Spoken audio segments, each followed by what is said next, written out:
ಸಾಯಿರಾಮ್.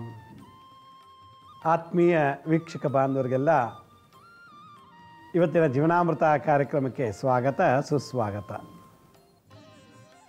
ವೀಕ್ಷಕರೇ, ನಾನು ನಿನ್ನೆ ಸಂಚಿಕೆಯಲ್ಲಿ ಈ ವಶೀಕರಣ ಮಾಡಿ ಇಟ್ಕೊಂಡ್ಬಿಟ್ಟಿರ್ತಾರೆ. ಕೆಲವ್ರನ್ನ ಸೈಂಟಿಸ್ಟ್ನ ವಶೀಕರಣ ಮಾಡ್ತಾರೆ, ಡಾಕ್ಟ್ರು, ಇಂಜಿನಿಯರ್ಸು, ಜಡ್ಜಸ್ಸು, ಲಾಯರ್ಸ್ನ ವಶೀಕರಣ ಮಾಡಿ ಇಟ್ಕೊತಾರೆ. ಒಂದು ಹುಡುಗನ ವಶೀಕರಣ ಮಾಡಿ ಇಟ್ಕೊಂಡ್ಬಿಡ್ತಾರೆ, ಒಂದು ಹುಡುಗಿನ ವಶೀಕರಣ ಮಾಡಿ ಇಟ್ಕೊಂಡ್ಬಿಡ್ತಾರೆ. ಹೀಗಾಗಿ ವಶೀಕರಣದ ಬಗ್ಗೆ ನಾನು ನಿನ್ನೆ ಭಾಳಷ್ಟು ಇನ್ಫಾರ್ಮೇಷನ್ ಕೊಟ್ಟಿದ್ದೀನಿ. ವಶೀಕರಣಕ್ಕೆ ಒಳಗಾದರೂ ಅದ್ರ ಬಿಡುಗಡೆ ಮಾಡಿಕೊಂಡು ಸ್ವತಂತ್ರವಾಗಿ ಬದುಕೋದು ಹೇಗೆ ಅನ್ನೋದನ್ನು ನಾನು ನಿನ್ನೆ ಸಂಚಿಕೆ ತಿಳಿಸ್ಕೊಟ್ಟಿದ್ದೆ. ನಮಗೆ ವಶೀಕರಣನೇ ಆಗಿದೆ ಅಂತ ಹೆಂಗೆ ಗೊತ್ತಾಗುತ್ತೆ ಅನ್ನೋದು ಪ್ರಶ್ನೆ. ಕೆಲವರು ಕೋರ್ಟಿಗೆ ಬಂದು ಸಾಕ್ಷಿ ಹೇಳಬಾರ್ದು ಅಂತೇಳಿ ವಶೀಕರಣ ಮಾಡ್ಕೊಂಡು ಇಟ್ಕೊಂಡಿರ್ತಾರೆ. ಅಥವಾ ಕೆಲವರು ನಾನು ಹೇಳೋ ಕಡೆ ಸೈನ್ ಹಾಕಬೇಕು, ನಾನು ಹೇಳೋ ಥರನೇ ಮಾಡಬೇಕು, ನಾನು ಹೇಳೋ ಜಾಗಕ್ಕೆ ಹೋಗಬೇಕು, ನಾನು ಹೇಳ್ದಂಗೆ ಕೇಳಬೇಕು ಅಂತ ವಶೀಕರಣ ಮಾಡಿ ಇಟ್ಕೊಂಡಿರ್ತಾರೆ. ಈ ಥರದಲ್ಲಿ ಕೆಲವು ಸಿಂಪ್ಟಮ್ಸ್ನ ನಾನು ನಿಮಗೆ ತಿಳಿಸೋಕ್ಕೆ ಇಷ್ಟಪಡ್ತೀನಿ. ಮೊನ್ನೆ ಯಾರೋ ಒಬ್ಬರು ಬಂದು ನನ್ನ ಹತ್ರ ಮಾತಾಡ್ತಿದ್ರು. ಮಗಳಿಗೆ ವಿಲ್ ಬರೆದಿದ್ದಾರೆ ಒಬ್ಬ ತಂದೆ. ತಮ್ಮ ಆಸ್ತಿಯನ್ನು ನನ್ನ ಇಂಥ ಜಾಗ, ಇಂಥ ಮನೆ, ಇಂಥ ಸೈಟೆಲ್ಲ ನನ್ನ ಮಗಳಿಗೆ ಹೋಗಬೇಕು ಅಂಥೇಳಿ ವಿಲ್ ಬರೆದುಬಿಟ್ಟಿದ್ದಾರೆ. ವಿಲ್ ಬರೆದುಬಿಟ್ಟು ಅಪ್ಪಿತಪ್ಪಿ ಬಾಯಿನಲ್ಲಿ, ನೋಡಪ್ಪ ಮಗನೇ, ನಿನಗಿದಿಷ್ಟ ಆಸ್ತಿ, ಇದು ನಿನ್ನ ತಂಗಿಗೆಪ್ಪ ನಾನು ವಿಲ್ ಬರೆದಿದ್ದೀನಿ, ನಾ ಸತ್ತ ನಂತರ ನನಗೆ ಯಾವುದೇ ರೀತಿ ತೊಂದರೆನೂ ಆಗಬಾರ್ದು, ನೀವು ಕಚ್ಚಾಡಬಾರ್ದು ಅಂಥೇಳಿ ಮಗನ ಕೂರ್ಸಿ ಹೇಳಿದ್ದಾರೆ ಅಪ್ಪ. ಮಗ ಏನು ಮಾಡ್ದ, ಆಯಿತು ಏನೋ ಹೆಣ್ಮಗಳಿಗೂ ಆಸ್ತಿ ಕೊಟ್ಟಿದ್ದೀರಾ, ನನಗೂ ಕೊಟ್ಟಿದ್ದೀರಾ, ಆಯಿತು ಅಂತೇಳಿ ಸುಮ್ಮನಿದ್ದ. ಇದನ್ನು ಸೊಸೆ ಕೇಳಿಸ್ಕೊಂಡಿದ್ದಾಳೆ. ಸೊಸೆನ ಏನು ಮಾಡಿದ್ದಾಳೆ, ಗಂಡನಿಗೆಲ್ಲ ಊಟ ಹಾಕ್ಬಿಟ್ಟು ರೂಮಲ್ಲಿ ಕೂತಿದ್ದಾನೆ ಗಂಡ. ಹೆಂಡ್ತಿ ಹೇಳ್ತಾಳೆ, ಏನ್ರಿ ನಿಮ್ಮಪ್ಪ ನೋಡಿದ್ರೆ ನಿಮ್ಮ ತಂಗಿಗೆ ಅಷ್ಟೊಂದು ಕೊಟ್ಟಿದ್ದಾರೆ ಆಸ್ತಿ, ಕಮರ್ಷಿಯಲ್ ಬಿಲ್ಡಿಂಗು, ಸೈಟು, ಒಂದು ಮನೆಯೆಲ್ಲ, ಅವಳಿಗೇನ್ರಿ ಕಮ್ಮಿ, ಅವಳ ಗಂಡನೂ ಜೋರ ಶ್ರೀಮಂತವಾಗಿದ್ದಾನೆ, ನಿಮಗೆ ಅದನ್ನು ಕೊಡೋದು ಬಿಟ್ಬಿಟ್ಟು ನಿಮ್ಮ ಅಪ್ಪ ಎಲ್ಲನೂ ಅವ್ರ ಹೆಸರು ಬರೆದಿದ್ದಾರಲ್ಲ. ಅವಳಿಗೆ 2 ಮಕ್ಕಳು, ನಮಗೆ 3 ಜನ ಮಕ್ಕಳು. ನಿಮ್ಮ ಅಪ್ಪಂಗೆ ಹೇಳಿ ಆ ವಿಲ್ ಕ್ಯಾನ್ಸಲ್ ಮಾಡಿ ಇನ್ನೊಂದಷ್ಟು ಕಮರ್ಷಿಯಲ್ ಬಿಲ್ಡಿಂಗು ಬರ್ಸ್ಕೊಡಿ ನಿಮ್ಮ ಹೆಸ್ರಿಗೆ, ನಮ್ಮ ಮಕ್ಳಿಗೆ ಒಳ್ಳೆಯದಾಗತ್ತೆ ಮುಂದಕ್ಕೆ ಅಂತ ನಿಧಾನಕ್ಕೆ ಚಾಡಿ ಹೇಳಿದ್ದಾಳೆ. ಅಪ್ಪ ಏನು ಮಗನಿಗೇನು ಕಮ್ಮಿ ಕೊಟ್ಟಿಲ್ಲ, ಮಗನಿಗೂ ಜಾಸ್ತಿ ಕೊಟ್ಟಿದ್ದಾರೆ. ನನ್ನ ಗಂಡನ ತಂಗಿಗೆ ಅಷ್ಟೊಂದು ಆಸ್ತಿ ಹೋಗ್ಬಿಟ್ಟಿದೆಯಲ್ಲ, ಯಾಕೆ ಅವಳಿಗೆ ಅಷ್ಟೊಂದು? ಅವಳೇನೋ ಮದುವೆ ಮಾಡ್ಕೊಂಡು ಗಂಡ ಮೇಲೆ ಸುಖವಾಗಿದ್ದಾಳೆ, ಇಲ್ಲಿ ನಾವು ತಾವು ನರಳೋರು, ಅವಳಿಗೆ ಯಾಕಷ್ಟು? ನನ್ನ 3 ಜನ ಮಕ್ಕಳು, ಅವಳಿಗೆ 2, ಅವಳಿಗೆ ಅಷ್ಟು ಆಸ್ತಿ ಯಾಕೆ? ಹೆಂಗಾರು ಮಾಡಿ ಅವಳ ಅರ್ಧ ಭಾಗನಾರು ನಾವು ಬರ್ಸ್ಕೋಬೇಕು, ಏನಾರು ಒಂದು ಒಳ್ಳೆ ಬೆಳೆಯೋ ಭೂಮಿ, ತುಂಬ ದುಡ್ಡು ಬರುವಂಥ ಕಟ್ಟಡ, ಒಂದು ಕಮರ್ಷಿಯಲ್ ಬಿಲ್ಡಿಂಗ್, ಒಳ್ಳೆ ಲ್ಯಾಂಡ್ ಇದೆ, ಅದು ತೊಗೋಬೇಕು, ಬಿಲ್ಡಿಂಗು ಬರ್ಸ್ಕೋಬೇಕು, ಸಣ್ಣದೊಂದು ಮನೆ ಹಾಳಾಗೋಗ್ಲಿ ಬಿಡತ್ಲಾಗೆ ಅಂಥೇಳಿ ಭಾಳ ಚಿಂತೆ ಮಾಡಿದ್ದಾರೆ.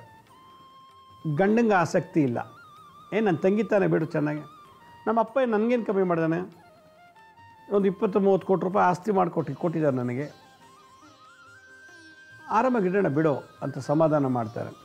ಇಲ್ಲಿ ನೋಡಿ, ಇಡೀ ಜಗತ್ತೇ ನಮ್ಮ ಹೆಸರು ಬರ್ಕೊಟ್ರು ಕೂಡ ನಾವು ಹೆಚ್ಚಿಗೆ ದಿವಸ ಇರೋಲ್ಲ. ಎಷ್ಟೇ ಕೋಟ್ಯಾಂತರ ರೂಪಾಯಿ ಆಸ್ತಿ ಇದು, ತಿನ್ನೋದು ಒಂದು ತುತ್ತು ಅನ್ನ, ಮಲಗೋದು 3 ಅಡಿ 6 ಅಡಿ ಜಾಗದಲ್ಲಿ. ಏನು ಇಡೀ ಆಸ್ತಿಲೆಲ್ಲ ಆವರಿಸ್ಕೊಂಡು ಮಲ್ಕೋತೀವೇನು? 500 ಕೋಟಿ ದುಡ್ಡಿದ್ರೆ ದುಡ್ಡು ತಿನ್ನೋಕ್ಕಾಗತ್ತೇನು? ತಿನ್ನೋದು ಒಂದು ತುತ್ತು ಅನ್ನ, ಅದು ತಿನ್ನೋಕ್ಕಾಗಲ್ಲ. ಡಯಾಬಿಟಿಸ್ ಇದೆ, BP ಇದೆ, ಗ್ಯಾಸ್ಟ್ರಿಕ್ ಇದೆ, ಅಸ್ತಮಾ ಇದೆ, ಇನ್ನೇನೇನು ದೊಡ್ಡ ದೊಡ್ಡ ಕಾಯಿಲೆಗಳಿರ್ತಾವೆ. ಊಟಕ್ಕೂ ರುಚಿ ಕೊಡೋಲ್ಲ ಬಾಯಿಗೆ, ಆ ಲೆವೆಲ್ಗೆ ಇರ್ತದೆ ನಮ್ಮ ಕರ್ಮ. ಸೊಸೆ ಐಡಿಯಾ ಏನು, ಮಾವನಿಗೆ ಹೆಂಗಾರು ಮನೆ ಒಲಿಸಿ ಅವಳು ಕೊಟ್ಟರು ಆಸ್ತಿನಾರು ಒಂದು ಮನೆ ಬಿಟ್ಟು ಬಾಕಿದೆಲ್ಲ ನನ್ನ ಗಂಡನಿಗೆ ಬರೀಲಿ ನನ್ನ ಗಂಡನಿಗೆ ಬರೆದು ಬಿಡಲಿ ಅನ್ನೋ ಲೆಕ್ಕಾಚಾರದಲ್ಲಿ ಸೊಸೆ ಪ್ಲ್ಯಾನ್. ಗಂಡನಿಗೂ ಇಷ್ಟ ಇಲ್ಲ. ಹೆಂಡ್ತಿ ನೋಡಿದ್ರೆ ಈ ಥರ ಪ್ಲ್ಯಾನ್ ಮಾಡ್ತಾಳೆ. ಒಂದಿನ ಹೆಂಡ್ತಿ ಏನು ಮಾಡಿದ್ದಾಳೆ ಅಂದರೆ, ಈ ಸೊಸೆ, ಮನೆ ಸೊಸೆ ಅವ್ರ ಅಮ್ಮನ ಹತ್ರ ಮಾತಾಡಿದ್ದಾಳೆ. ಅಮ್ಮ ನೋಡಮ್ಮ, ನನ್ನ ಗಂಡನ ತಂಗಿ ಅಷ್ಟೊಂದು ಕೊಟ್ಬಿಟ್ಟಿದ್ದಾರೆ, ನನಗೆ ಇಷ್ಟು ಕಮ್ಮಿ, ನಮಗೆ ಇಷ್ಟು ಥರ ಭಾಳ ಬೇಜಾರಾಗುತ್ತೆ ಅಂತಂದಾಗ ಅವಳ ತಾಯಿ ಅಂದರೆ ತಾಯಿ ತಮ್ಮನಿಗೆ ಒಂದು ಯಾರೊಬ್ಬರು ಮಾಂತ್ರಿಕರು ಪರಿಚಯ ಇದ್ದರಂತೆ. ಅವ್ರೇನು ಮಾಡಿದ್ರು, ಇವನು ಕರ್ಕೊಂಬಂದ. ನೋಡಿ, ನಮ್ಮ ಮಾವನ ಮನಸ್ಸು ಬದಲಾವಣೆ ಮಾಡಿ ನಮಗೆಲ್ಲನೂ ಬರ್ಕೊಡ್ಬೇಕು, ಆ ಥರ ಅವ್ರನ್ನ ನಮಗೆ ವಶೀಕರಣ ಮಾಡಿಕೊಡಿ ಅಂತೇಳಿ. ಸರಿ, ಅದೆಷ್ಟು ದುಡ್ಡು ಕೊಟ್ಟು ವಶೀಕರಣ ಮಾಡಿಕೊಟ್ಟಿದ್ದಾನೆ. ಆ ಮಾಂತ್ರಿಕ ಹೇಳ್ತಾರಂತೆ, ನಿಮ್ಮ ಮಾವನಿಗೆ ಊಟಕ್ಕೆ ಸ್ವಲ್ಪ ಹಾಕ್ತಾ ಬನ್ನಿ, ದಿನ ನಿಮ್ಮ ಮಾವನಿಗೆ ತಿನ್ನೋ ಪದಾರ್ಥಕ್ಕೆ ಮಿಕ್ಸ್ ಮಾಡ್ತಾ ಬನ್ನಿ, ಒಂದೊಂದು ಚಿಟಿಕೆ 2 ಚಿಟಿಕೆ. ಆಗ ನಿಮ್ಮ ಮಾವ ಡ್ಯಾನ್ಸ್ ಮಾಡೋದು ಡ್ಯಾನ್ಸ್ ಮಾಡ್ತಾನೆ, ಉರುಳು ಸೇವೆ ಮಾಡೋದು ಉರುಳು ಸೇವೆ ಮಾಡೋ ಅಂತಾನೆ, ಮಾರ್ಚ್ ಪಾಸ್ಟ್ ಮಾಡೋದು ಮಾರ್ಚ್ ಪಾಸ್ಟ್ ಮಾಡ್ತಾನೆ, ನಿಂತ್ಕೋತಾನೆ, ಮಲಗೋದು ಮಲಗ್ತಾನೆ, ಕೂತ್ಕೋತಾನೆ. ಇವೇನು ಕೇಳ್ತಾರೋ ಹಂಗೆ ಮಾಡ್ತಾನೆ ನಿಮ್ಮ ಮಾವ ಅಂಥೇಳಿ ಆ ವಶೀಕರಣದ ಒಂದು ಭಸ್ಮವನ್ನು ಕೊಟ್ಬಿಟ್ಟು ಹೋಗ್ತಾನೆ, ದುಡ್ಡು ಕೊಟ್ಟು. ಸೊಸೆಗೆ ಖುಷಿ ಆಯಿತು. ಇದು ಗಂಡನಿಗೆ ಗೊತ್ತಿಲ್ಲ ನೋಡಿ, ಮಾವನ ವಶೀಕರಣ ಮಾಡ್ತಾ ಇದ್ದಾಳೆ ಆಸ್ತಿಗೋಸ್ಕರ. ಎಂಥ ವಿಚಿತ್ರವಾದ ಸೊಸೆ ಮನೆಯಲ್ಲಿ, ಎಂಥ ದುರಾಸೆ. ಮಾವನ್ನು ಸಾಯಿಸ್ತಾ ಇಲ್ಲ, ಇಲ್ಲಿ ಮಾವನ ವಶೀಕರಣ ಮಾಡ್ಕೊಳ್ಳೋದು. ಒಂದು ವಾರ ಆದಮೇಲೆ ಅದು ಶಕ್ತಿ ಪ್ರಚೋದನೆ ಆಯಿತು. ಮಾವನಿಗೆ ಊಟದಲ್ಲಿ ಹಾಕಿ ಕೊಡ್ತಿದ್ಲು. ಪಾಪ ಡಯಾಬಿಟಿಕ್ ಪೇಷಂಟು, ಅವರಿಗೆ ಅಷ್ಟು ಗೊತ್ತಾಗ್ತಿಲ್ಲ ರುಚಿನಲ್ಲಿ. ತಿನ್ನೋ ಪದಾರ್ಥದಲ್ಲಿ ಒಂದೇ ಕಡೆ ಆಗ್ತಿಲ್ಲ. ಸ್ವಲ್ಪ ಅನ್ನಕ್ಕೆ, ಸ್ವಲ್ಪ ಸಾಂಬಾರಿಗೆ, ಒಂದು ಸ್ವಲ್ಪ ಚಟ್ನಿಗೆ, ಹಿಂಗೆ ಎಲ್ಲ ಒಂದು ಕಡೆ ಮಿಕ್ಸ್ ಮಾಡಿಬಿಟ್ಟು ಒಂದು ದಿನಕ್ಕೆ ಎಷ್ಟು ಹಾಕಬೇಕು ಅಂತ ಹೇಳಿದ್ನೋ ಅಷ್ಟು ಹಾಕಿ ಕೊಡ್ತಾ ಇದ್ದಾಳೆ. ಒಂದು ವಾರ ಆದಮೇಲೆ ಮಾವ ಇದ್ದಕ್ಕಿದ್ದಾಗೆ ಅವಳು ಕಂಟ್ರೋಲ್ಗೆ ಬರ್ತಾ ಇದ್ದಾರೆ. ಹಾಗಾದರೆ ಮಾವನ ವಶೀಕರಣ ಮಾಡ್ಕೋಬೇಕಂದ್ರೆ ಇವಳು ಏನು ಮಾಡಿಸಿದ್ಲೋ ವಶೀಕರಣದು, ಆ ಭಸ್ಮವನ್ನು ಊಟಕ್ಕೆ ಹಾಕೊಟ್ಲು. ಊಟಕ್ಕೆ ಕೊಟ್ಟ ಮೇಲೆ ಅವರಲ್ಲಿ ಆಗುವಂಥ ಗುಣಲಕ್ಷಣಗಳೇನು, ಸಿಂಪ್ಟಮ್ಸ್ ಏನು. ಮಾವನಿಗೆ 21 ದಿವಸ ಕೊಟ್ಬಿಡಮ್ಮ, ಊಟದಲ್ಲಿ ಮಿಕ್ಸ್ ಮಾಡಿ ಸ್ವಲ್ಪ ಒಂದು 5ರಿಂದ 10 ಗ್ರಾಮು ವಶೀಕರಣ ಪೌಡ್ರದು. ಅದನ್ನು ಒಂದೇ ದಿನದಲ್ಲಿ ಹಾಕೋಕ್ಕಾಗಲ್ಲ. 21 ದಿವಸ ಹೇಳಿದ್ದಾರೆ, ಬೆಳಗ್ಗೆ ಸಂಜೆ ಮಾಡಿ ಅದು 21 ದಿವಸ ಒಳಗೆ ಪೂರ್ತಿ ಖಾಲಿ ಮಾಡಿಬಿಡಮ್ಮ, ಆಮೇಲೆ ನೋಡು ಅಂತೇಳಿ. ವಾರ ಆಯಿತು, 10 ದಿವಸ ಆಯಿತು, 11 ದಿನ ಆಯಿತು, 15 ದಿನ ಆಯಿತು, 20 ದಿನ ಆಯಿತು, 21 ದಿನ ಎಲ್ಲ ಡೋಸೇಜ್ ಮುಗಿದೋಯ್ತು. ಮಾವನಿಗೆ ಒಂದು ಸ್ವಲ್ಪ ನಿಧಾನಕ್ಕೆ ಸ್ವಲ್ಪ ದಿನ ಲವಲವಿಕೆಯಿಂದ ಇದ್ದಂಥವ್ರು, ರಿಟೈರ್ಡ್ ಪರ್ಸನ್ ಅವರು, ಗೌರ್ಮೆಂಟ್ ಡಿಪಾರ್ಟ್ಮೆಂಟಲ್ಲಿ. ನೋಡಿ ಸೊಸೆ ವಶೀಕರಣ ಹೆಂಗೆ ಮಾಡ್ಕೊಂಡ್ಲು, ಒಡಿಲಿಲ್ಲ ಬೈಲಿಲ್ಲ, ಎಂಥದ್ದು ಇಲ್ಲ. ಮಾವ ವಾಕಿಂಗ್ ಹೋಗೋದು ಬಿಟ್ಬಿಟ್ರು, ಏನು ಅವ್ರ ಜೊತೆ ಮಾತಾಡ್ತಿದ್ರು, ಮಕ್ಕಳ ಜೊತೆ ಮೊಮ್ಮಕ್ಕಳ ಜೊತೆ ಎಲ್ಲ ಮಾತಾಡ್ತಿದ್ರು, ಎಲ್ಲ ಕಮ್ಮಿ ಆಗ್ತಾ ಬಂತು. ಸೊಸೆಯ ಮಾತು ಬಿಟ್ಟು ಬೇರೆ ಯಾರ ಮಾತು ಕೇಳ್ತಿರಲಿಲ್ಲ. ಆ ಲೆವೆಲಿಗೆ ನಿಂತೋಯ್ತು ಮಾತುಕತೆ ಎಲ್ಲ. ಸುಮ್ಮನೆ ಸೈಲೆಂಟಾಗಿರ್ತಾರೆ. ನೋಡಿ, ವಶೀಕರಣದಲ್ಲಿ ಆಗೋ ಸಿಂಪ್ಟಮ್ಸ್ ಅಂದರೆ ಮೊದಲು ಮೌನ. ತುಂಬ ಮಾತಾಡ್ತಿದ್ದರು, ಮೌನ ಆಗಿಬಿಡ್ತಾರೆ. ಯಾವಾಗಲೂ ಕಣ್ಣಲ್ಲಿ ಸ್ವಲ್ಪ ನೀರು ಸುರಿತಿರ್ತದೆ. ಮನಸ್ಸಲ್ಲೇ ಸ್ವಲ್ಪ ಮಾತಾಡ್ತಿರ್ತಾರೆ, ಮನಸ್ಸಲ್ಲೇ ಮಾತಾಡ್ತಿರ್ತಾರೆ. ಯಾವಾಗಲೂ ಮಂಪರು ನಿದ್ದೆ, ಹಿಂಗೆ ಕೂತಿರ್ತಾರೆ, ಹಂಗೆ ತೂಗುಡಿಸ್ತಾರೆ, ಹಾಗೇ ಹಿಂಗಂತಾರೆ. ವಶೀಕರಣ. ಕಣ್ಣಲ್ಲಿ ನೀರು ಬರ್ತಾ ಇರ್ತದೆ. ಎಷ್ಟು ಕೂಗಿದ್ರು, ಎಷ್ಟು ಮಾತಾಡಿದ್ರು ಆ್ಯಕ್ಟಿವ್ ಇಲ್ಲ. ಅಪ್ಪ ಏನಪ್ಪ ಹಿಂಗೆ ಕೂತಿದ್ಯಾ, ಮಲ್ಕೊಂಬಿಟ್ಟಿದ್ಯಲ್ಲ, ಹೋಗು ರೂಮಲ್ಲಿ ಹೋಗು, ಹಾಸಿಗೆ ಮೇಲೆ ಮಲ್ಕೋ. ಹಂಗೇ ಕೂತಿರ್ತಾರೆ. ಅಪ್ಪ ಎದ್ದೋಳಪ್ಪ, ಹೋಗು ಹಾಸಿಗೆ ಮೇಲೆ ಹೋಗಿ ಮಲ್ಕೋ ರೂಮ್ನಲ್ಲಿ. ಹಾಗೆ ಕೂತಿದ್ದಾರೆ. ಆಮೇಲೆ ಅಲ್ಲಾಡಿಸಿದ್ಮೇಲೆ ಕಣ್ಬಿಟ್ಟು, ಏನಪ್ಪ ಹೋಗಿ ಮಲ್ಕೊಳ್ಳಿ, ಯಾಕೆ ಹಿಂಗೆ ರೂಮ್ ಹಾಲಲ್ಲಿ ಕೂತಿದ್ದೀರಾ, ಹೌದಾ ಅಂಥೇಳಿ ಹೋಗಿ ಮಲ್ಗೋದು. ಯಾಕೆ ಇವತ್ತು ವಾಕಿಂಗ್ ಹೋಗಿಲ್ಲ, ಗೊತ್ತಿಲ್ಲ. ಯಾಕೆ ಕಣ್ಣಲ್ಲಿ ನೀರು, ಗೊತ್ತಿಲ್ಲ. ಏನಾಯಿತು, ಗೊತ್ತಿಲ್ಲ. ಯಾರೋ ಬೈದ್ರಾ, ಗೊತ್ತಿಲ್ಲ. ಯಾಕೆ ಕಣ್ಣಲ್ಲಿ ಬರ್ತಿದೆ, ನಂಗೆ ಗೊತ್ತಿಲ್ಲ. ಅಪ್ಪಂಗೆ ಉಷ್ಣ ಆಗಿದೆ, ಈಟಾಗಿದೆ ಅಂದ್ಬಿಟ್ಟು ಮಗ ಎಳ್ನೀರು ತೊಗೊಂಬಂದು ಕೂಡಿಸ್ತಾನೆ, ಈಟೆಲ್ಲ ಕಮ್ಮಿ ಆಗಲಿ ಅಂತೇಳಿ. ಅವ್ನಿಗೆ ಗೊತ್ತೇ ಇಲ್ಲ ಹೆಂಡತಿ ಇಂಥ ಕುತಂತ್ರ ಮಾಡಿದ್ದಾಳೆ ಅಂತೇಳಿ. ಎಲ್ಲ ಆಯಿತು. ಇದಕ್ಕಿದ್ದಾಗೆ ಯಾವ ಜೊತೆಲೂ ಮಾತಾಡ್ತಿಲ್ಲ. ಯಾಕೆ ಅಪ್ಪ ಮಾತಾಡ್ತಿಲ್ಲ? ಯಾಕೆ ನಮ್ಮ ಅಮ್ಮನ ಜೊತೆ ಅಪ್ಪ ಗಂಡ ಹೆಂಡತಿ ಯಾಕೆ ಚೆನ್ನಾಗಿಲ್ಲ? ಯಾವ ಜೊತೆಲೂ ಮಾತಾಡ್ತಿಲ್ಲ, ಬೆರೀತಿಲ್ಲ, ಹೊರ್ಗೋಗ್ತಿಲ್ಲ, ಸೋಷಿಯಲ್ ಲೈಫ್ ಇಲ್ಲ, ಏನಿಲ್ಲ, ಸುಮ್ಮನೆ ಇದ್ದಾರಲ್ಲ ಅಂಥೇಳಿ. ಇವಳು ದಿನ ಮಾವನ್ನ ಭಾಳ ಪ್ರೀತಿಯಿಂದ ಡ್ರಾಮಾ, ಮಾವನ ಮುಂದೆ ಎಲ್ಲರ ಮುಂದೆ ಡ್ರಾಮಾ. ಅಯ್ಯೋ ಮಾವ ಎಷ್ಟು ಸೊಪ್ಪೆ ಆಗಿಬಿಟ್ರು, ಎಷ್ಟು ಮೌನ ಆಗಿಬಿಟ್ಟಿದ್ದಾರೆ, ಅಯ್ಯೋ ಅಯ್ಯೋ ಮಾವನಿಗೆ ಏನು ಮಾಡಿಬಿಟ್ಟಿದ್ದಾರೋ ಏನೋ ಅಂತ. ಯಾರು ಹೇಳಿದ್ರು ದೇವಸ್ಥಾನಕ್ಕೆ ಕರ್ಕೊಂಡೋಗಿ ಒಂದು ಯಂತ್ರ ಹಾಕ್ಸ್ಕೊಂಬಂದಿತ್ತ. ಆಗ ಸೊಸೆಗೆ ಪಟ್ಟದ, ಅಯ್ಯೋ ಯಾವ ದೇವಸ್ಥಾನ ಬೇಡ, ಮಾವ ಚೆನ್ನಾಗಿದ್ದಾರೆ, ನಾವೇ ಏನೋ ಒಂದು ಮಾಡೋಣ ಅಂಥೇಳಿ ದೇವಸ್ಥಾನಕ್ಕೆ ಕಳಿಸ್ತಿಲ್ಲ, ಯಾವುದೇ ಹೊರಗಡೆ ಮಾಂತ್ರಿಕನ ಒಳಗೆ ಬಿಡ್ತಿಲ್ಲ, ಯಾವುದೂ ಮಾಡ್ತಿಲ್ಲ. ಸೊಸೆ ಬಂದ ಮಾಡಿದ್ದಾಳೆ. ಅವಳಿಗೆ ಭಯ, ಯಾವಾಗ ಇದು ಮುಗ್ದೋಗುತ್ತದೋ ಈ ಪೋವರು ಅಂತೇಳಿ. ಒಂದಿನ ಅತ್ತೆ ಯಾವುದೋ ಫಂಕ್ಷನ್ಗೆ ಹೋಗಿದ್ದಾರೆ, ಬೆಂಗಳೂರು ಬಂದಿದ್ದಾರಂತೆ. ಬೆಂಗಳೂರಿಗೆ ಅತ್ತೆನ ಕರ್ಕೊಂಡು ಗಂಡ ಬಂದಿದ್ದಾನೆ. ಇವಳು ಹೇಳಂತೆ, ಆಗ ಮಾವ ಫ್ರೀ ಆಗಿದ್ದರು. ಮಾವ ನೀವು ಮಗಳಿಗೆ ವಿಲ್ಲೆಲ್ಲ ಬರೆದಿದ್ದೀರಲ್ಲ, ಆ ಪತ್ರ ಎಲ್ಲಿ ಅಂದಾಗ ಪತ್ರ ತಂದು ಕೊಟ್ರಂತೆ. ನೋಡಿ, ಎಲ್ಲ ಜೆರಾಕ್ಸ್ ತೊಗೊಂಡು ಒಬ್ಬ ಅಡ್ವೊಕೇಟ್ ಕರೆಸಿ, ಇದು ನನ್ನ ಗಂಡನಿಗೆ ವಾಪಸ್ ಟ್ರಾನ್ಸ್ಫರ್ ಮಾಡಬೇಕು ವಿಲ್ಲು, ಆ ರೀತಿ ವಿಲ್ ಮಾಡಿಸಿ ಅಂತೇಳಿ 2 ದುಡ್ಡು ಕೊಟ್ಟು ಅಡ್ವೊಕೇಟ್ಗೆ ಪೇಪರ್ ರೆಡಿ ಮಾಡಿಸ್ಬಿಟ್ಟು ಮಾವನ ಕರ್ಕೊಂಬಂದಾಳೆ.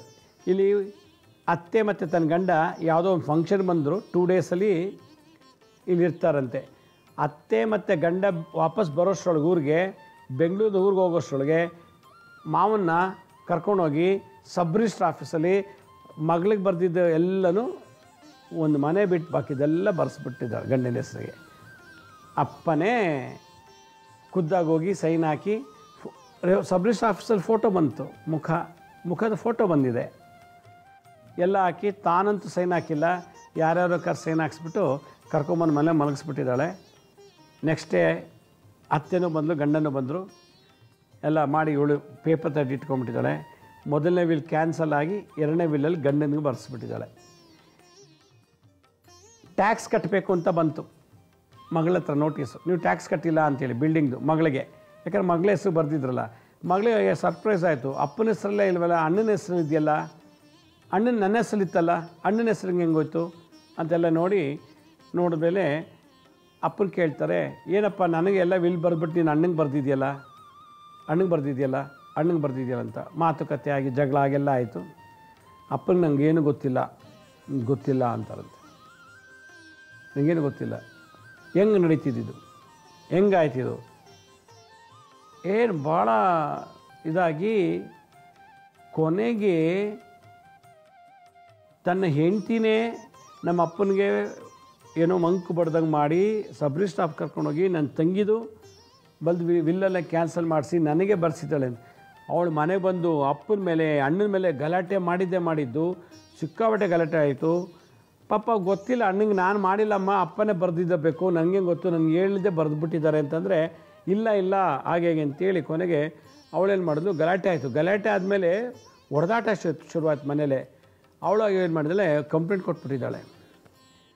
ನೋಡಿ, ನನಗೆ ನನ್ನ ಅಪ್ಪ ಮತ್ತು ಅಣ್ಣ ನನ್ನ ಮೇಲೆ ಹೊಡಿತಾ ಇದ್ದಾರೆ, ಹೊಡೆದು ನನಗೆ ತೊಂದರೆ ಕೊಟ್ಟರು, ನನ್ನಲ್ಲಿ ಇದ್ದದ್ದು ನೋಡಿ ನನ್ನ ಹೆಸರು ಬಿಲ್ಲು ಈಗ ಕ್ಯಾನ್ಸಲ್ ಆಗಿ ಅವನ ಹೆಸ್ರಿಗೆ ಹೋಗಿದೆ, ನಮ್ಮ ಅಣ್ಣ ಇದೆಲ್ಲ ಮಾಡಿದ್ದಾನೆ, ನಮ್ಮ ಅಣ್ಣ ಮಾಡಿರೋ ಕೆಲಸ ಅಣ್ಣಂಗೆ ಗೊತ್ತೇ ಇಲ್ಲ ಪಾಪ. ಅಣ್ಣ ಏನು ಹೇಳಬೇಕು ಅಂತ ಗೊತ್ತಾಗ್ತಿಲ್ಲ. ಇಲ್ಲಮ್ಮ, ನಾನು ಅಪ್ಪನ ಜೊತೆ ಕೇಳಿಕೊಂಡು ಇಲ್ಲ, ನಾನು ಕರ್ಕೊಂಡು ಸೈನು ಮಾಡಿಸಿಲ್ಲ ಆ ಸಬ್ ರಿಜಿಸ್ಟ್ರ್ ಆಫೀಸಲ್ಲಿ. ಆಮೇಲೆ ಮತ್ತೆ ಹೆಂಗೆ ಹೋದರು ಪೊಲೀಸರು ಆಮೇಲೆ ಪತ್ತೆ ಹಚ್ಬಿಟ್ರು. ಯಾವ ಡೇಟಲ್ಲಿ ಇವಳು ಸಬ್ ರಿಜಿಸ್ಟ್ರ್ ಆಫೀಸ್ಗೆ ಹೋದರು, ಯಾರು ಕರ್ಕೊಂಡೋದ್ರು ಅದನ್ನು ಮಾಡ್ಸೋಕ್ಕೆ ಅಂಥೇಳಿ ನೋಡಿದ್ರೆ CCTVನಲ್ಲಿ ಸೊಸೆ ಮಾವ ಬಂದಿರೋದು ಇದೆ ನೋಡಿ. ಸೊಸೆ ಮಾವ ಅವನು ಯಾರು, ಇನ್ನೊಬ್ಬ ತಾಯಿ ತಮ್ಮ, ಅಂದರೆ ಈ ಸೊಸೆ ತಾಯಿಗೆ ಒಬ್ಬಳು ತಮ್ಮ ಇದ್ದ, ಅವನು ಎಲ್ಲ ಕಾರಲ್ಲಿ ಕರ್ಕೊಂಡೋಕ್ಕೆ ಬರೋಕ್ಕೆ ಲಾಯರ್ ಎಲ್ಲ ಸೇರಿಸಿ CCTVನ ಗೊತ್ತಾಯಿತು ಸೊಸೆ ಕರ್ಕೊಂಡೋಗಿ ಸೈನ್ ಮಾಡಿಸ್ತಾ ಇರೋದು. ಆಗ ನೋಡಿ ಎಂಥ ಸೊಸೆನ, ಎಂಥ ಪಾಯ್ಸನ್ನು ಮನೆ ಒಳಗಿದೆ ಅಂತ. ಏನು ಗಂಡೇನ 500 ವರ್ಷ ಬದುಕಲ್ಲ, ಗಂಡ ಇವಳಿಗಿಂತ ಮುಂಚೆನೇ ಸತ್ತೋಗ್ತಾನೋ ಅಂತ ಇವಳೇ ಗಂಡನಿಗಿಂತ ಮುಂಚೆ ಹೊಟ್ಟೋಗ್ತಾಳೋ ಗೊತ್ತಿಲ್ಲ. ಆದರೆ ಪಾಪ ಹೆಣ್ಮಗಳಿಗೆ ಕೊಟ್ಟಿದ್ದಂಥ ಆಸ್ತಿನ ತನ್ನ ಗಂಡನ ಹೆಸರಿಗೆ ರಿವರ್ಸ್ ಮಾಡಿಸಿ ಡ್ರಾಮಾ ಮಾಡಿದಂಥ ದೊಡ್ಡ ಮಹಾ ಘಾತಕಿ ಈ ಸೊಸೆ. ಈ ರೀತಿ ಭಾಳಷ್ಟು ಕಡೆ ನಡೆದಿದೆ. ಮಗನೇ ಮಾಡಿರ್ತಾನೆ, ಇಲ್ಲ ಸೊಸೆ ಮಾಡಿರ್ತಾಳೆ, ಸ್ನೇಹಿತರು ಮಾಡಿರ್ತಾರೆ, ಭಾಳ ಕಷ್ಟ ಇದೆ. ಯಾರೋ ಒಬ್ಬರು ಸ್ವಾಮೀಜಿ ಇದೇ ಥರ ಮಾಡಿ ಒಬ್ಬರು ಆಸ್ತಿ ಬರ್ಸ್ಕೊಂಬಿಟ್ರು, ವಶೀಕರಣ ಮಾಡಿಸ್ಕೊಂಡು. ಇಂಥದ್ದೆಲ್ಲ ಭಾಳದಿದೆ. ಈಗ ಮಾವ ಸೊಸೆಗೆ ಸಾಮೀಲು, ಮಗನೂ ಕೆಟ್ಟವ್ರು ಮಾಡ್ಕೊಂಡ್ರು, ಮಗಳನ್ನೂ ಕೆಟ್ಟ ಮಾಡ್ಕೊಂಬಿಟ್ರು. ಮಗ ಮಗಳು ಎಲ್ಲ ಕೆಟ್ಟವರಾದರು. ಸೊಸೆನೇ ದೇವರು, ಸೊಸೆನೇ ಪರಾಶಕ್ತಿ ಅಂತೇಳಿ. ಈಗ ಇದನ್ನು ಕಾನೂನು ಪ್ರಕಾರ ತಂದೆ ಇನ್ನೂ ಬದುಕಿರೋದೇ ಸರ್ವಾಯ್ತು. ಬದುಕಿಲ್ಲ ಅಂದಿದ್ದಾರೆ.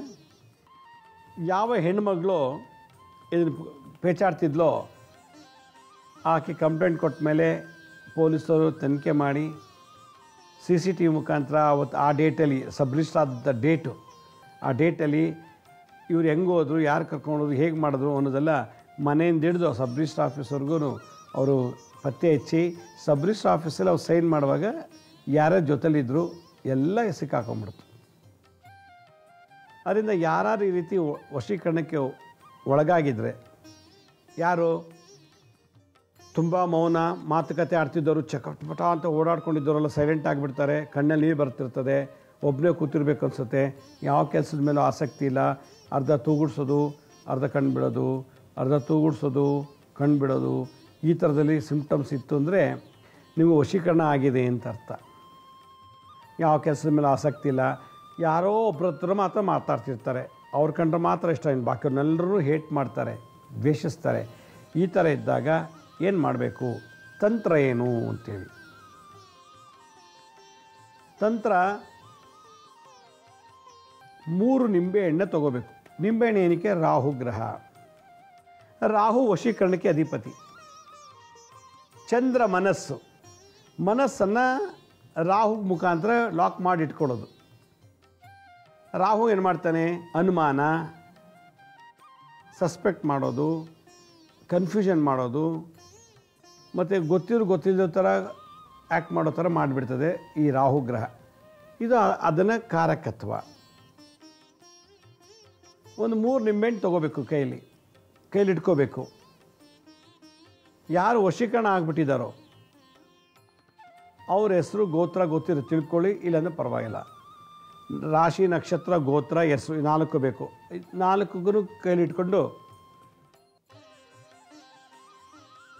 ಇಂಥ ಗೋತ್ರದವರು, ಇಂಥ ಹೆಸರು, ರಾಶಿ ನಕ್ಷತ್ರ ಹುಟ್ಟಿರೋರು ವಶೀಕರಣದಿಂದ ಬಿಡುಗಡೆ ಆಗಬೇಕು ಅಂತಂದರೆ ಕೈಲಿಟ್ಕೊಂಡು ಓಂ ಮ್ರೀಂ ಕ್ಷೋಂ ಸ್ವಾಹ, ಓಂ ಮ್ರೀಂ ಕ್ಷೋಂ ಸ್ವಾಹ, ಓಂ ಮ್ರೀಂ ಕ್ಷೋಂ ಸ್ವಾಹ, ಓಂ ಮ್ರೀಂ ಕ್ಷೋಂ ಸ್ವಾಹ, ಓಂ ಮ್ರೀಂ ಕ್ಷೋಂ ಸ್ವಾಹ, ಓಂ ಹ್ರೀಂ ಕ್ಷೋಂ ಸ್ವಾಹ, ಓಂ ಹ್ರೀಂ ಕ್ಷೋಂ ಸ್ವಾಹ, ಓಂ ಹ್ರೀಂ ಕ್ಷೋಂ ಸ್ವಾಹ.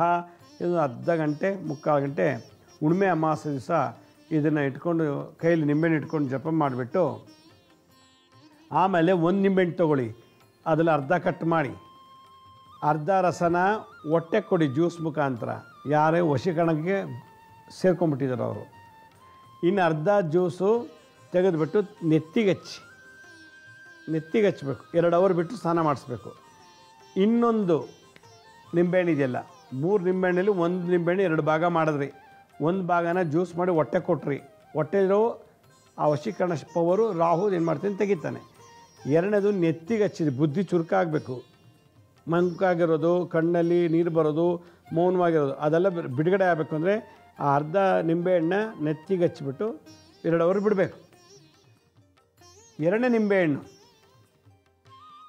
ರಸನೆಲ್ಲ ತೆಗೆದುಬಿಟ್ಟು ನೀರಿಗೆ ಹಾಕಿ ಅವ್ರ ಮೈಗೆಲ್ಲ ಹಚ್ಚಬೇಕು. ರಸ ಎಲ್ಲ ತೆಗೆದು ಸ್ವಲ್ಪ ನೀರು ಮಿಕ್ಸ್ ಮಾಡಿ ಮೈಗೆಲ್ಲ ಹಚ್ಚಬೇಕು. ತಲೆಗೆ ಹಚ್ಚಾಯಿತು, ಮೈಗೆ ಹಚ್ಚಾಯಿತು. 2 ಅವರ್ ಬಿಟ್ಬಿಟ್ಟು ಅವ್ರನ್ನ ಸ್ನಾನ ಮಾಡಿಸ್ಬಿಟ್ಟು ಇನ್ನೊಂದು ಇದೆಯಲ್ಲ ನಿಂಬೆಹಣ್ಣು, ಸ್ನಾನಕ್ಕೆ ಮುಂಚೆ ಅಥವಾ ಸ್ನಾನ ಆದಮೇಲೆ ಮಾಡ್ಬೋದು. ಆ ಇನ್ನೊಂದು ನಿಂಬೆಹಣ್ಣ ಮೇಲಿಂದ ಕೆಳಗೆ ಓಂ ಹ್ರೀಂ ಕ್ಷೋಂ ಸ್ವಾಹ, ಓಂ ಹ್ರೀಂ ಕ್ಷೋಂ ಸ್ವಾಹ, ಓಂ ಹ್ರೀಂ ಕ್ಷೋಂ ಸ್ವಾಹ ಅಂತೇಳಿ 21 ಸಲ ಇಳಿ ತೆಗೆದುಬಿಟ್ಟು 4 ಅಥವಾ 3 ರಸ್ತೆ ಸೇರೋ ಜಾಗದಲ್ಲಿ ಜಜ್ಜಿಬಿಟ್ಟು ಬರಬೇಕು. ಪೀಸ್ ಮಾಡಿ ಬರಬೇಕು. ಬರಬೇಕಾದ್ರೆ ಹಿಂದೆ ತಿರುಗಿ ನೋಡಬಾರ್ದು. ವಶೀಕರಣ ಆಗಿರೋದಿದು. ಬಂದು ಮನೆಗೆ ಒಳಗೆ ಹೋಗೋಕ್ಕೆ ಮುಂಚೆ ಕೈಕಾಲು ಮುಖ ತೊಳ್ಕೊಂಡು ಒಳಗೋಗಿ ನಿಮ್ಮ ದೇವ್ರಿಗೆ ಮುಂದೆ ಭಕ್ತಿಯಿಂದ ಪ್ರಾರ್ಥನೆ ಮಾಡಿ ದೀಪ ಹಚ್ಬಿಟ್ರೆ ಎಲ್ಲ ಬಿಡುಗಡೆ ಆಗುತ್ತೆ. ಇದು ವಶೀಕರಣನ ಬಿಡುಗಡೆ ವಿಸರ್ಜನೆ ಮಾಡೋದು. ಹೀಗೆ ಕಾಳಿ ವಶೀಕರಣ, ಲಕ್ಷ್ಮೀ ನರಸಿಂಹ, ಇದು ನಾನು ಹೇಳಿದ್ದು ಲಕ್ಷ್ಮೀ ನರಸಿಂಹ ಮಂತ್ರ ಇದು. ಓಂ ಹ್ರೀಂ ಕ್ಷೋಂ ಸ್ವಾಹ. ಕ್ಷೋಂ ಲಕ್ಷ್ಮೀ ನರಸಿಂಹರ ಉಸಿರಿನ ಶಬ್ದ ಅದು. ಆ ಒಂದು ಉಸಿರಿನ ಶಬ್ದದಲ್ಲಿ ಹ್ರೀಂ, ಓಂ ಹ್ರೀಂ ಕ್ಷೋಂ ಸ್ವಾಹ, ಓಂ ಹ್ರೀಂ ಕ್ಷೋಂ ಸ್ವಾಹ ಅಂಥೇಳಿ ಆ ಮಂತ್ರದಿಂದ ಅವ್ರಿಗೆ ಯಾವಾಗಲೂ ಮುಟ್ಟೋದು, ಅವ್ರ ತಲೆ ಸಾವರೋದು, ಅವ್ರ ಕೈಯಲ್ಲಂಗೆ ಓಂ ಹ್ರೀಂ ಕ್ಷೋಂ ಅಂತ ಶರೀರದಲ್ಲಂಗೆ ಮಂತ್ರದಲ್ಲೇ ಅವ್ರಿಗೆ ಮಂತ್ರ ಸ್ಪರ್ಶ ಮಾಡ್ತಾಯಿದ್ರೆ ಪಟ್ಕಂಡು ಬಿಡುಗಡೆ ಆಗಿಬಿಡ್ತದೆ. ಆಮೇಲೆ ಇದೆಲ್ಲ ಮಾಡಾದ್ಮೇಲೆ ನಾನು ಹೋಗಲಿಲ್ಲ ಸಬ್ ರಿಜಿಸ್ಟ್ರ್ ಆಫೀಸ್ಗೆ, ಹೆಂಗೆ ಸೈನ್ ಆಗಿದೆ, ಹೆಂಗೆ ಮಾಡಿದೆ, ನಂಗೆ ಹೆಂಗೆ ಫೋಟೋ ಬರ್ತು ಅಂತ ಅವರೇ ಕೇಳ್ತಾರಂತೆ. ಆಮೇಲೆ ಗೊತ್ತಾಯಿತು ಇದೆಲ್ಲ ಸೊಸೆ ಕೈವಾಡ ಅಂಥೇಳಿ. ಅದರಿಂದ ವಶೀಕರಣ, ಮಂಕುತನ, ಮಂಕು ವಶೀಕರಣ ಅಂದರೆ ಮಂಕ್ ಮಾಡಿಬಿಡೋದು, ಡಲ್ ಮಾಡಿಬಿಡೋದು. ಡಲ್, ತುಂಬ ಡಲ್ಲಾಗಿದ್ದಾನಪ್ಪ ಇವನ್ತೀವಿ ನಾವು, ಮಂಕಾಗಿದ್ದಾನೆ, ತುಂಬ ದಡ್ಡನಾಗಿದ್ದಾನೆ ಅಂತೇಳಿ. ಅದರಿಂದ ಮಂಕುತನ ಬರೋದು ಒಂದು ನಕ್ಷತ್ರ ದೋಷದಿಂದ, ಇನ್ನೊಂದು ಮಾಟಮಂತ್ರ ತಂತ್ರ ಪ್ರಯೋಗದಿಂದ. ರಾಶಿಲೂ ಬರೋದಿಲ್ಲ ಮಂಕುತನ, ಯಾವ ರಾಶಿಯೂ ಮಂಕಿಲ್ಲ, ಎಲ್ಲ ರಾಶಿಯೂ ಆ್ಯಕ್ಟಿವ್ ಆಗಿದೆ. ನಕ್ಷತ್ರ ದೋಷದಿಂದ ಕೆಲವರು ಮಂಕಾಗಿಡ್ತಾರೆ, ಕೆಲವು ಮಾಟಮಂತ್ರ ಪ್ರಯೋಗದಿಂದ ಈ ರೀತಿ ವಶೀಕರಣ ಒಳಗಾಗಿ ಮಂಕಾಗಿಬಿಡ್ತಾರೆ. ಆದ್ದರಿಂದ ವಶೀಕರಣ ಯಾವತ್ತಿದ್ರೂ ಡೇಂಜರೇ.